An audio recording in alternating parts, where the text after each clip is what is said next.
decided that they were not going to tell Donald Trump about plans and activities because they couldn't trust him. Right, yeah, I did see it. And so my personal opinion, you can agree or disagree, it's fine. My personal opinion is that Mr. Trump should go to even the acting secretary of the Department of Defense and say, I want those people gone tomorrow. Yeah. I want them out of both departments. Gone, you don't, it's not just gone. Number one, let's start from the beginning here. The New York Times article, do you believe it? I don't. They have, especially when they do this, unknown sources said this. I do not believe anything they print, first of all. If indeed there's any part of it that's true, however, because you remember in the article, if I'm not mistaken, they had to do this sort of a double twist, on the one hand saying that Trump may not have known anything about it, meaning, this was nothing he either did or on purpose, this order, or it was allowed to go because there's actually legislation that does allow the Department of Defense and ICE to do these kinds of things without telling the president every time, and therefore making him less vulnerable to attack for the order itself. But then if you do that, you have to say, well, but then why didn't they tell him? Well, I know why, because of course they're afraid he would blab to the Russians. Well, I just don't believe it. They created that out of whole cloth. I will bet any money. And if it is true, however, then it's not just a matter of firing these people. It is a matter of putting them in jail. Because what they did truly can be identified as treasonous.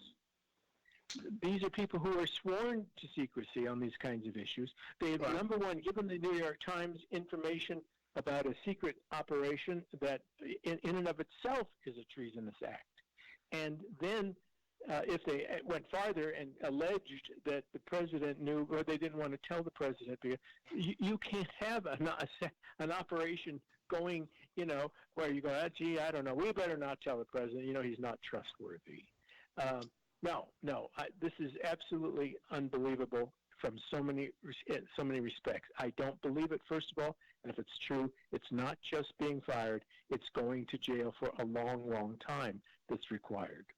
I would agree, and I have to admit to you that I clearly am one of those people like you who now suspects everything that the New York Times or the Washington Post or CNN or NBC or ABC or CBS reports for its factual content. But I have to tell you, Congressman, the other thing that bothered me about the report, and I don't know whether it's my own curiosity, paranoia, whatever the right word is, I felt like, wait a minute, the deep state has penetrated the Department of Defense and national security? Yeah. That was my most immediate reaction, is that if this is true, then the president has a bigger problem than the holdovers and the people of the Obama administration and what they did to try and get him indicted and removed. But he's got, now almost 3 years into his office, he's got people in apparently national security positions who are judging what is right for the country and choosing not to disclose that information to the President of the United States, who is the Commander-in-Chief. That scares me more than anything else. Of course, absolutely, and that's what I'm saying. First of all, don't assume it's true. Go at it from the standpoint of, if it is the most bizarre tale you've ever heard, has any truth to it at all, then what you said, I think, is absolutely relevant. But it is. I do not for a moment, would not for a moment put anything past the New York Times, including concocting the whole thing.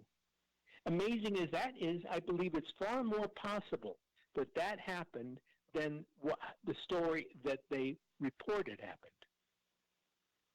Do you think that there is a strange coincidence that the story breaks the day he announces his reelection bid? No, I didn't think of it. Well, how can you say? I mean, there's a story a day almost of equal incredulity.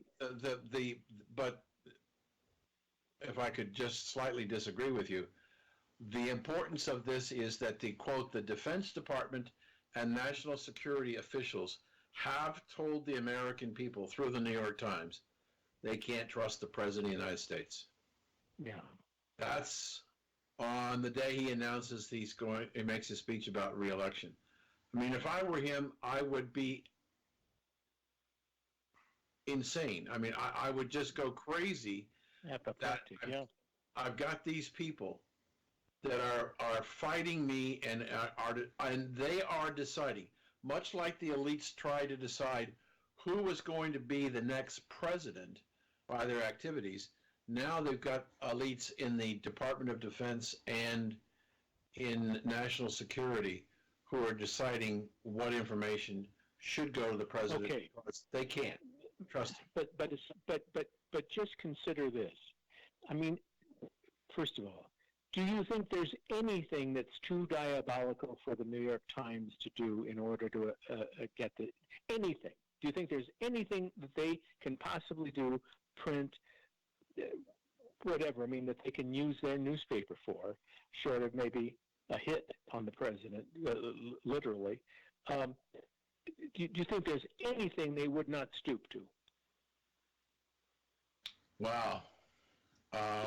Because if you think there isn't, like I think, then would it not be an interesting, maybe even, you could almost say brilliant, plot to concoct so that it does send the president and his men into apoplectic fits and begin a process of ferreting out people that don't even really exist, thereby creating all kinds of chaos inside the system itself, and making it, even more difficult for the president to do his job. I mean, nothing would surprise me. Nothing. They hate him so much. Yeah, I guess I would, thinking about what you're saying, I'm not going to disagree with what you're saying. But I am thinking in terms of that I would hope there is a line somewhere, but the way you're putting it, I'm not convinced that you're not right, and that there is no line, no end that they wouldn't go to accomplish their goal. But what I would say, what I would say to you though is, I wonder whether or not the president would instruct Attorney General Barr to look into it, since it affects two branches of the executive branch of the government, whether or not the Attorney General should look into it. And now he may not say anything publicly about it, but I would think that this is something that Barr and somebody from Justice, and I'm stumbling there, sir, because I'm wondering to what extent he can find honorable people in the Justice Department to take on another investigation. I mean, yeah, good question. But here's what he can do and should do and has every right to do, and and could not be considered to be a witch hunt on his part, going after people that actually don't exist, that told the New York Times they didn't want to give him the information. If you don't, you can do that maybe more surreptitiously, but I tell you what you can do very openly and without any fear of anybody considering it to be, extreme, is you go after whoever told the New York Times about the clandestine operation. Number one, does such a thing exist? Did we do that? Plant the bugs, whatever it was all about. And if we did, and if it is true that it's a major secret and something that they have developed, that is right there. I mean, you've got it. You've got that clearly something to go after. That's treasonous. But the New York Times could be charged. Okay. Does the reporter have the right under the law to refuse to give his sources? Oh, sure. So you have to kind of go after it some other way. I mean, number one, does it exist? Does this clandestine operation exist? Number two, who knows about it within the department? Then you have to start looking at all the communications they've had. Did any of them, you know what I mean? You have to go at it that way more than, you go to the New York Times, that's ready to get screwed. But that is not the only place to get the information. So let me ask you, as a former representative, all of these departments of the executive branch cabinet positions have oversight through the Congress. Yeah. Do you think that the Congress, both Senate and House, would see this as serious enough that they would want to investigate it? The House wouldn't. I'll tell you that. I know the House wouldn't. I was being a little surreptitious there when I said the Congress as opposed to the House or the Senate. Yeah. But probably not. Probably not. Simply because it is the ferreting out of spies is not the job, because the Congress can't even. I mean, all you can do is try to get information that you then pass on to the Department of Justice. But you really not. That's not their thing. I don't think they're equipped for it. I don't think they have the staff that's smart enough to deal with it. Can get all the information necessary. It sounds like an FBI. It sounds like an FBI. Unless the president goes to them. Oh yeah, I'm sorry. Go ahead. Yes, absolutely it is.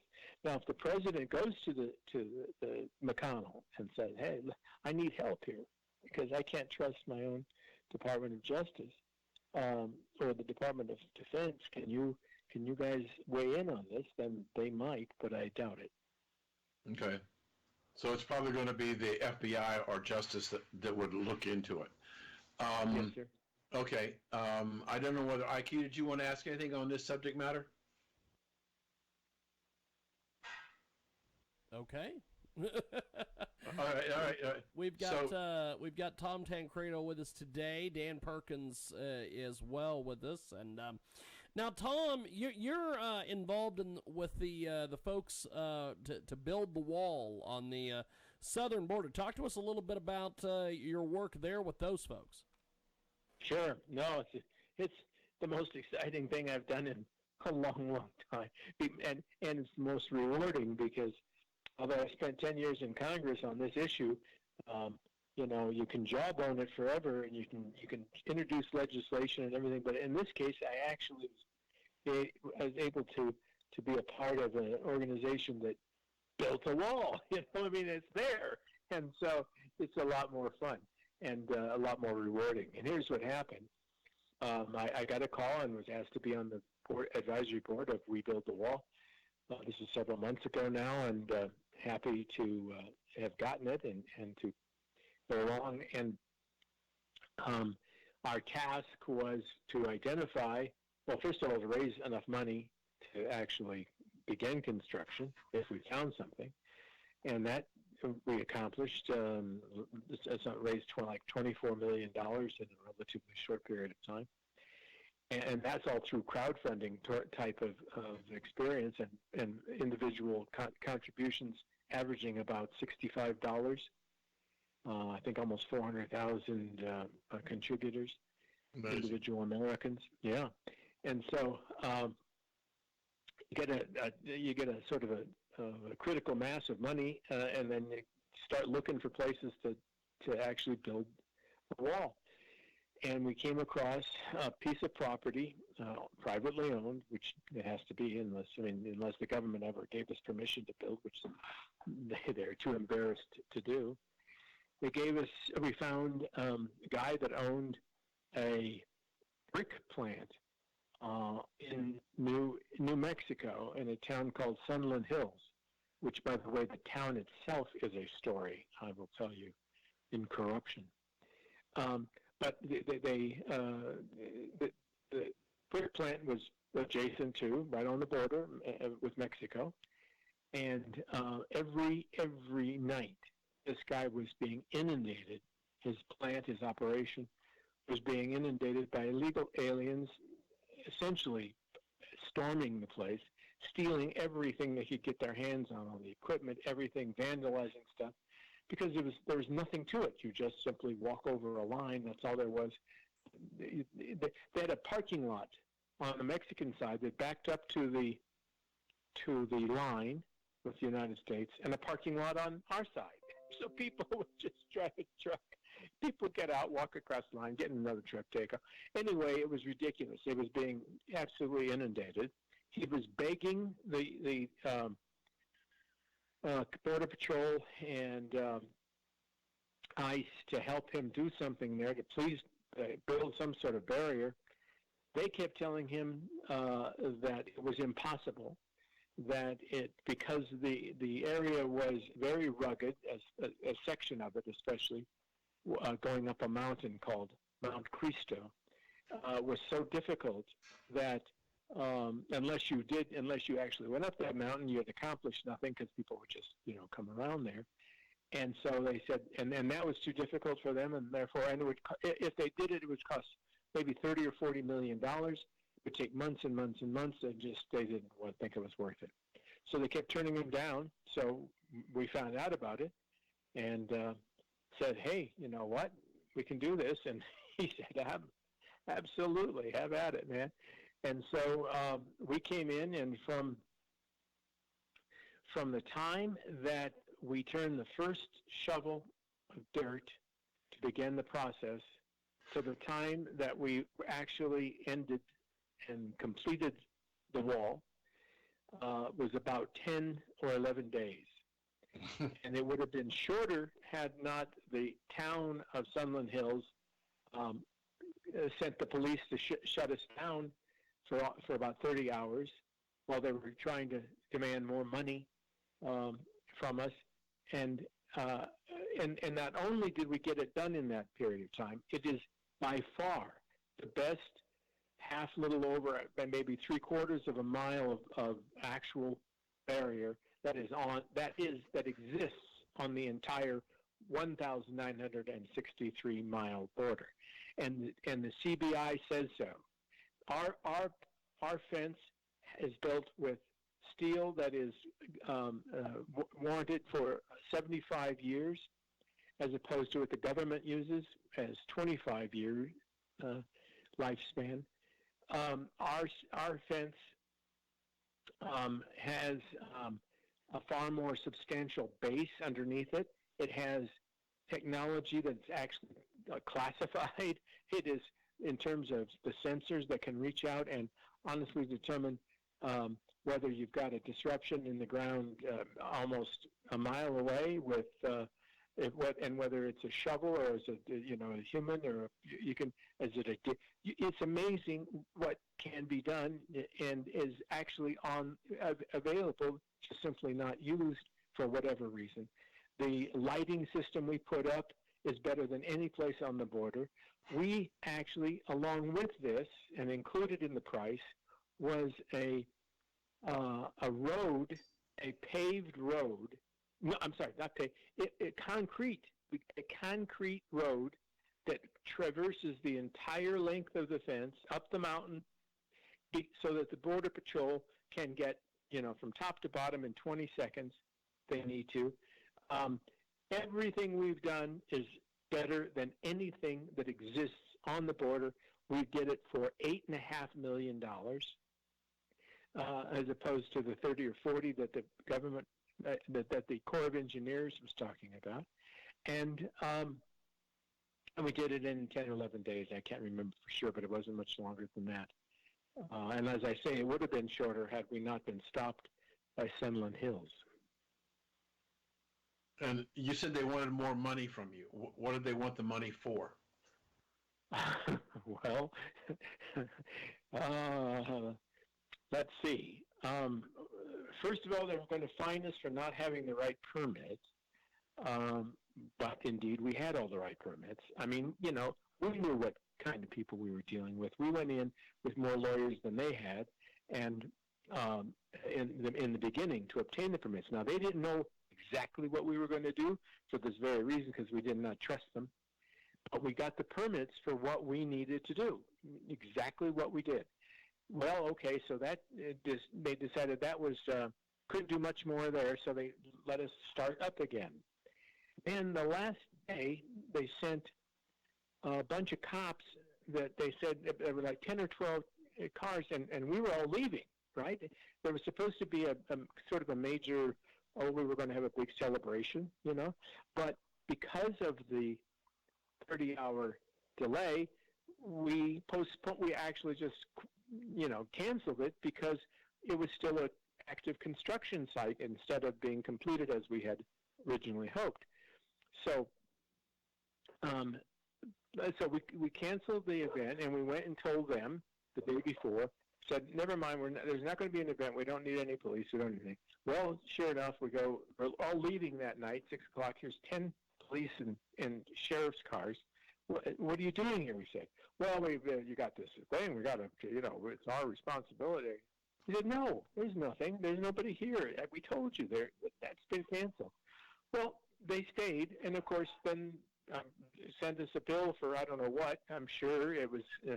They did that to Trump when he was down there. They sent him a bill for I think in San Antonio, which is just not San Antonio, El Paso, which is just adjacent to Sunland Hills. It's because this is, by the way, where New Mexico, and Texas all connect right at the Rio Grande. So the cities down there are really notorious for being corrupt. They sent us a bill for $16,000, an extra $16,000, because they said we hadn't paid enough taxes in the city for some of the materials we bought. Things like that, So anyway, we complied where we had to. We fought them where we needed to, and got it done. But I have no idea what the actual tally was for things other than what you would call legitimate. But all I know is that this town, a few years ago, I believe it was the governor of New Mexico had to actually, more than once, had to take over the town. The city council, the police chief, mayor, all of it went to jail, and corruption, and so that's not a unique situation on the border, believe me. And I'll tell you why. Corruption, which is rampant in Mexico, it doesn't stop at the border. There's nothing to stop it, and it is an influence that it cannot be minimized. Billions of dollars flow over that border clandestinely every single day, in both human beings and drugs. And if you think that doesn't have the effect of corrupting the officials on both sides of the border, you're wrong. So anyway, but we did get it done, and it's finished, and it's wonderful. And you have a new project? There's well, I guess the best way to put it is I know there are more in the pipeline. It is not easy to do. Let me tell you, first of all, finding the property has to be private land. has to be on the border, has to be property that's being overrun, or that there's a problem there. I mean, you just can't go out in the middle of the desert and plop down a fence and call it work, but that's of no value. So you have to do it where you can be most effective, and you got to get a landowner to agree to it, and then you've got to get the permits from the local authorities in order to build. So it is a really difficult task, more so I think than the organizers originally, the original organizers, I should say, even considered.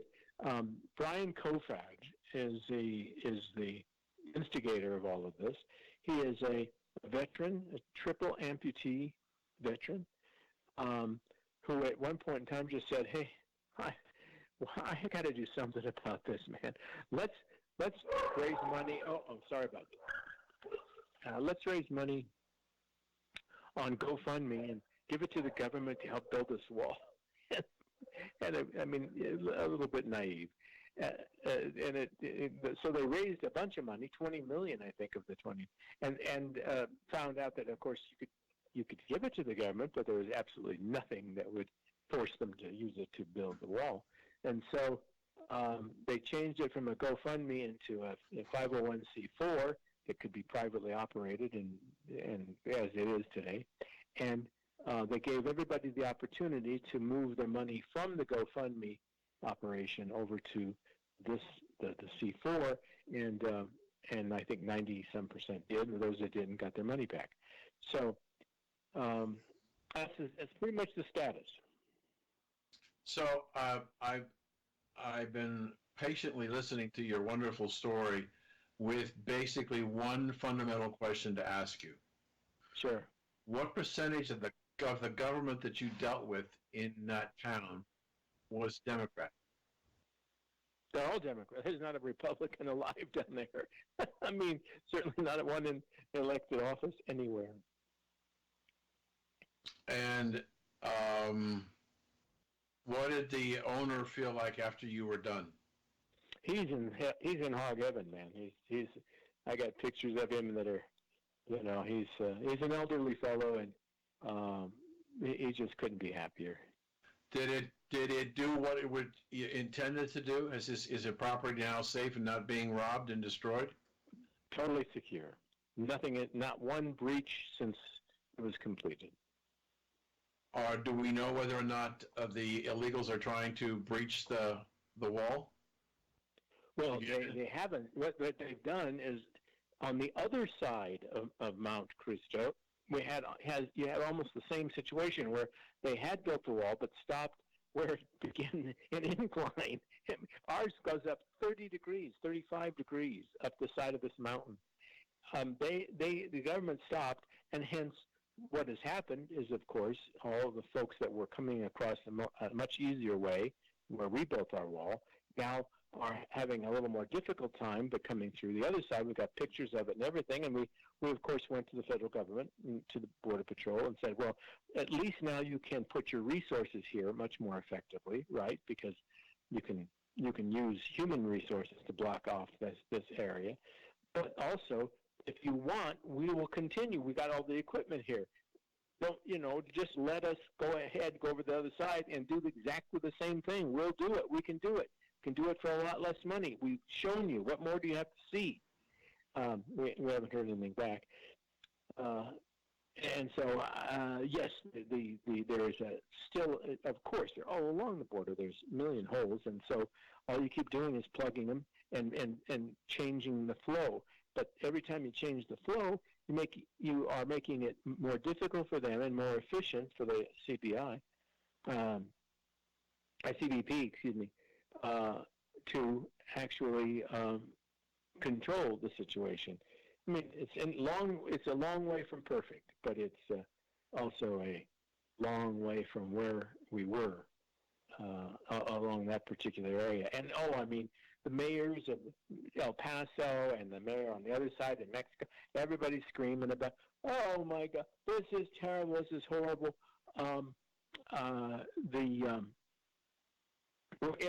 It's affecting commerce, right? Well, yes, it most certainly is. Illegal commerce. That's right. Yeah. Let me just follow that with another observation. Um, I believe it was this morning or late yesterday, the president announced that starting next week, he's going to have ICE begin the process of trying to deport over 1 million or 2 million illegals who did not show up for their hearings in the United States, and they're sending them back to Mexico.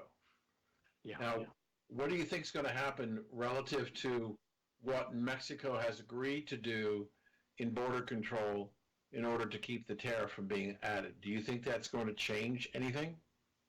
Yes, I do. I guess I should say, I have high hopes that it will because of another thing that is being undertaken. I do not know how much of this has been made public. I mean, it's not a big secret. It's just that the press would not, they don't like to report on this kind of thing because it's too good.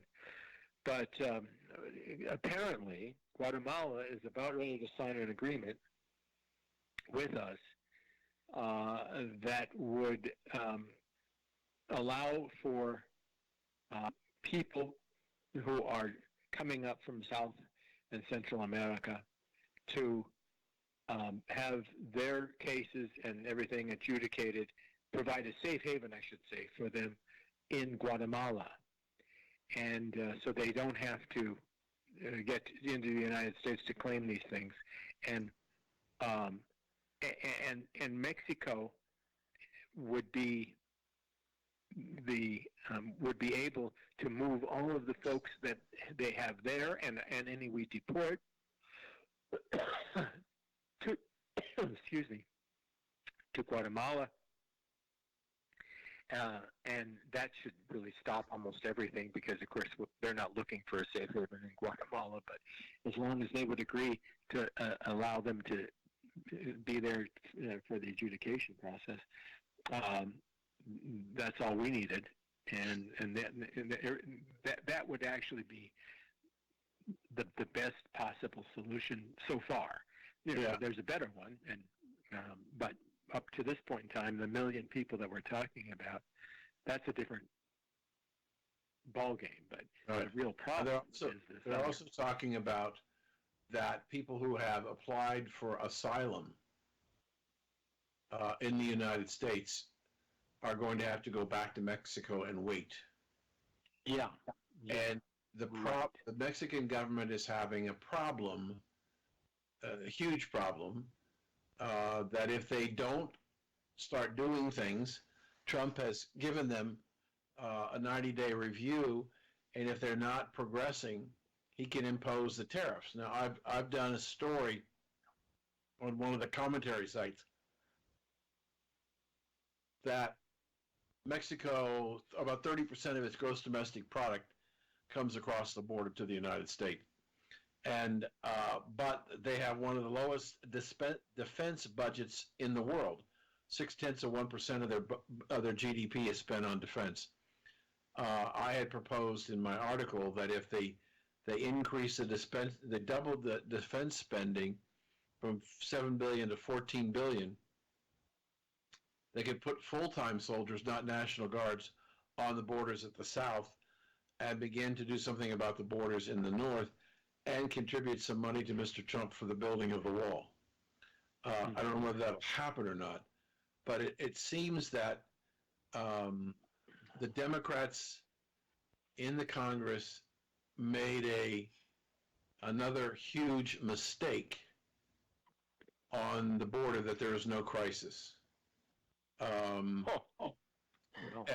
that the American people are now seeing the result in the number of cases of bubonic plague, measles, and other diseases that are brought in from the illegals who have no medical records and are coming in droves, bringing their disease and their germs with them. And it's actually beginning to affect American people. There's been some research done, which I've looked at on measles, for example. The Center for Disease Control says that the way you stop measles is that you need a certain minimum percentage of the population to be inoculated with the measles vaccine. And that's about 93% of the population. While they have no medical records on all these immigrants that are coming in, it appears what they can identify that we're dropped below 90%. And that's one of the reasons why we're seeing, among others, the increase in measles throughout the country, is that there's no inoculation. And so very interesting. They're bringing these people into the country and they're killing us. Not with knives or guns, right, but with the diseases that they're carrying. Right. And over 30,000 killed in the last, I think it's 10 years by illegal aliens. Right, right. Jim, how much time do we have with this? We probably ought to be wrapping up here with the congressman. But before we let Congressman Tancrado go, Dan, give us an update and explain your nonprofit here to the congressman, because you've got a really cool project you're doing over there. Congressman, about 5 years ago, we realized that post-traumatic stress disorder, sleep deprivation, and suicide was a big problem for both active duty and veterans. So my wife and I started a foundation called Songs and Stories for Soldiers. And what we do is we give away an MP3 player that comes preloaded with 2 novels and an 8-hour custom designed sleep audio designed to get the soldier to REM sleep. Anybody who knows anything about those 3 things that I just mentioned, that there is a progression from PTSD to sleep deprivation to suicide. And that REM level sleep is what helps break that cycle. So we're now in about 130 different veterans facilities and veteran service organizations across the country. We've given away over 19,000 of our players free to veterans. And we have a website called songsandstoriesforsoldiers.us that has robust content. It has 3 million additional songs, over 100,000 audiobooks, 30,000 old-time radio shows, and 4 additional 8-hour sleep audios that all can be downloaded free by the veterans. We're also now working, we just finished an event in May for the Florida Department of Veterans Affairs, which has 7 nursing homes specifically dedicated to treating veterans with Alzheimer's and dementia. Those 7 nursing homes now have over 1,000 veterans in them. They did a pilot with our program at one of their facilities a year ago and came back to us and asked us, it was an enormous success. Is there any way we could provide players for all the veterans in all 7 homes? We had a little golf outing to raise the money, and we raised the money to give everybody an MP3 player for free, loaded. So those are on order. So we're also now expanding, dealing with end-of-life issues, dementia, and then death, either through illness or just aging. The music does seem to help. We're piloting in Dallas, VA, the Atlanta VA, Chillicothe, Ohio VA, and the St. Petersburg, Florida VA facility, piloting using our music audios for end-of-life peace and quiet. So it's an amazing program. We went from nothing to 130 facilities, and we know we've given away almost 19,000 players, but we really have no idea, because you don't need a player to go to the website and download the content for free. I see. I just, when you talked about your gentleman who got involved, who was a triple amputee, one of the first soldiers that I met at Walter Reed when we introduced Songs and Stories to their special operations care team was a 23-year-old triple amputee in a wheelchair who cried when we talked to him about sleep deprivation. He said, "Mr. Perkins, the Army doesn't know how bad a problem it is." And I said, "Well, the Army may not know, but I sure as hell know." And I gave him one of our players. And so the idea that we have to find alternative ways to deal with the men and women who have sacrificed so much. And even though we have a much greater number of people that say to the veterans, thank you for your service, I'm not sure that a lot of people who make those words with their mouths understand what kind of a commitment those men and women have given in their service.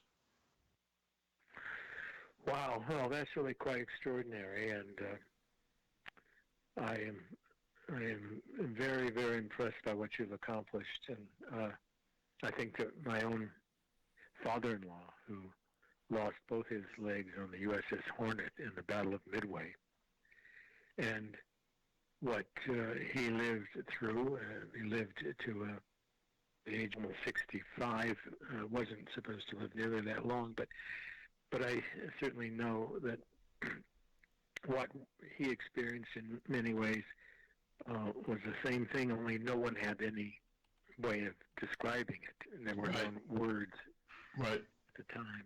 So when you have a chance, if you have a moment sometime, go to I intend to go to it. Go to songsandstoriesforsoldiers.us. Jim can give you my contact information, and if you have some people that you think might benefit from our program, drop me a note and I'll send you some players. That's a deal. Well, come to mind already. Well, Congressman, this has definitely been an honor and a privilege. Thanks for coming on and talking to us about what you're doing down at the border with the Build the Wall folks, and some current issues. And thanks for making time for us today. We really appreciated the time, my friend. No problem. Thank you very much for allowing me to do so, and God bless you both. Definitely. Thank you, Congressman. There he goes, Congressman Tom Tancrado, and, of course, our good friend Dan Perkins. And that wraps it up here from our big program. Thanks for joining us today. Check out JiggyJaguar.com.